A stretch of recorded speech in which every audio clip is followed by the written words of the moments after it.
4월 10일 토요일 말씀대로 365 시간입니다.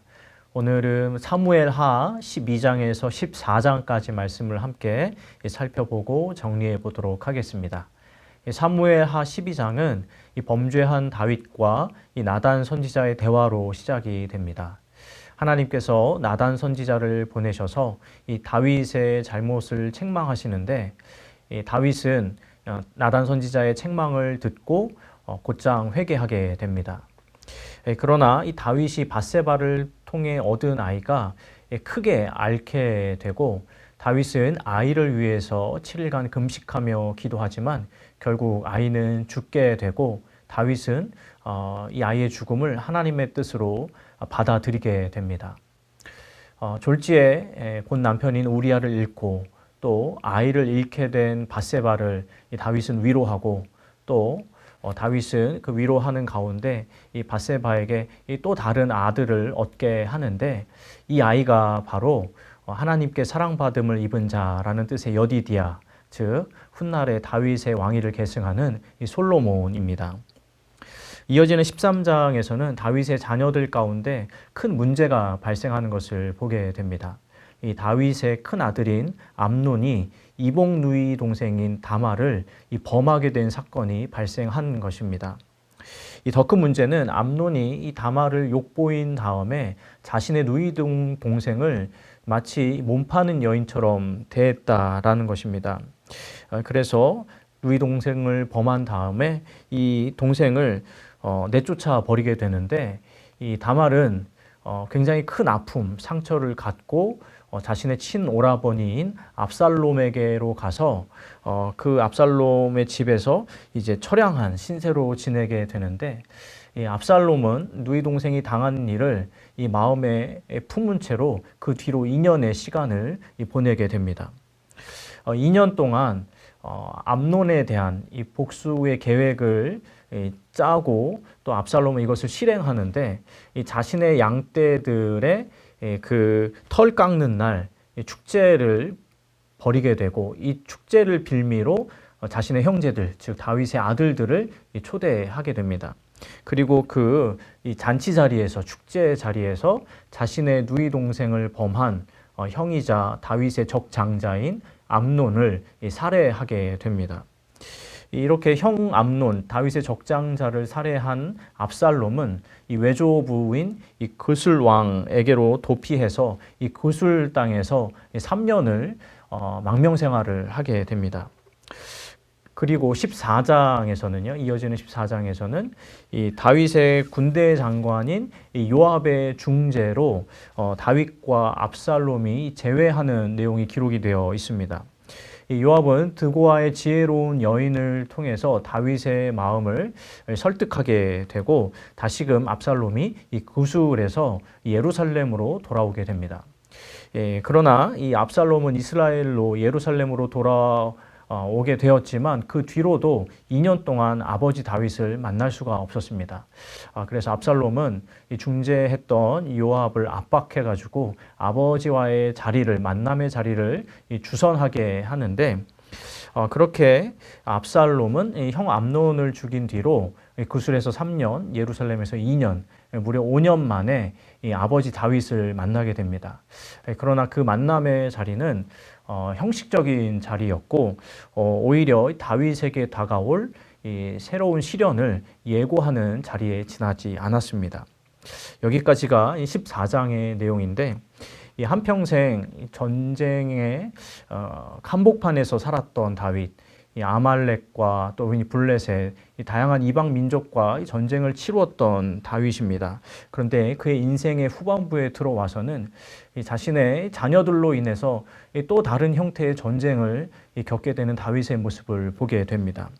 참으로 굴곡진 인생이다라고 말씀을 드릴 수 있는데, 그러나 하나님께서는 그런 부족하고 연약한 다윗이지만 그런 인생을 통해서도 하나님의 뜻을 계속해서 성취해 나가십니다.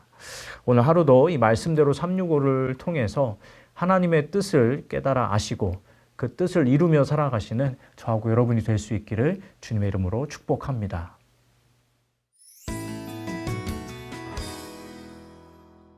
4월 10일 토요일입니다. 오늘은 사무엘하 12장 24절로 25절 말씀을 읽겠습니다. 다윗이 그의 아내 밧세바를 위로하고 그에게 들어가 그와 동침하였더니 그가 아들을 낳음에 그의 이름을 솔로몬이라 하니라.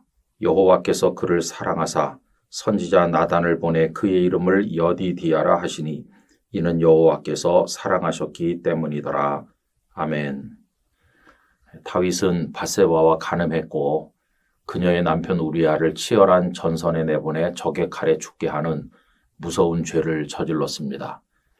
사람들은 모르는 것 같았지만 하나님은 다 알고 계셨습니다. 하나님께서는 나단 선지자를 보내서 그를 무섭게 책망하셨습니다. 그때 다윗은 하나님 앞에 엎드려 눈물로 회개를 했는데 그때 그 마음을 담고 있는 시가 시편 51편입니다. 하나님께서는 회개하는 다윗을 용서하시긴 했지만 그가 저지른 죄악에 대한 징벌을 그에게 행하시게 되셨는데 그 말씀이 사무엘하 12장 13절로 14절입니다. 다윗이 나단에게 이르되 내가 여호와께 죄를 범하였노라 하매 나단이 다윗에게 말하되 여호와께서도 당신의 죄를 사하셨나니 당신이 죽지 아니하려니와 이 일로 말미암아 여호와의 원수가 크게 비방할 거리를 얻게 하였으니 당신이 낳은 아이가 반드시 죽으리이다 하고 다윗이 회개했고 하나님께서 용서하시기는 했지만 그의 저지른 죄에 대한 대가로 그 아이가 죽게 되었습니다. 밧세바가 낳은 첫 아기가 죽은 것이죠.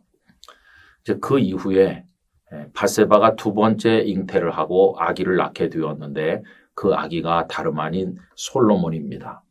그런데 이때는 하나님께서 나단 선지자를 보내서 솔로몬에게 여디디아라고 하는 아주 귀한 이름을 붙여주셨습니다.